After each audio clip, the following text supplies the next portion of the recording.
Roland Museau, comment résoudre le problème des retraites sans du même coup s'attaquer à la durée de cotisation et à l'âge légal de départ à la retraite, comme l'ont fait d'ailleurs beaucoup de pays européens?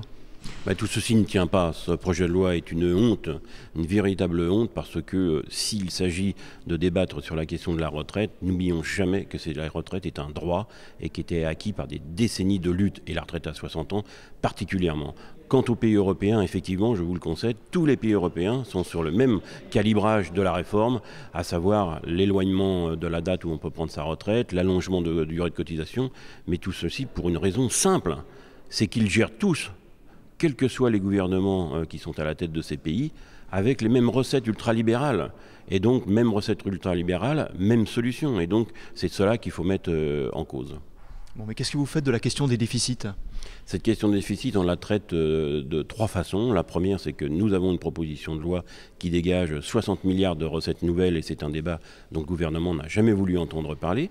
Et la seconde, les deux autres propositions que nous formulons, c'est celle d'une politique active pour développer l'emploi et pour développer les salaires, qui sont des sources de cotisation extrêmement conséquentes. Là aussi, ce sont deux sujets sur lesquels le gouvernement ne veut pas en parler. Il y a quand même eu tout de même 3 mois de concertation qui ont précédé ce projet de loi. Voilà. Il n'y a pas eu de véritable concertation telle que le souhaitaient les organisations syndicales.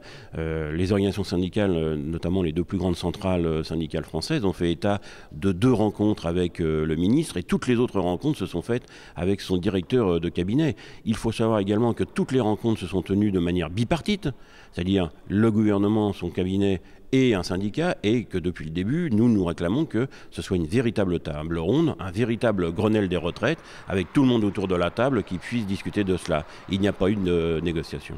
Et bon, face à une majorité parlementaire qui de toute façon est en ordre de marche, comment est-ce qu'on peut aujourd'hui renverser le cours des choses?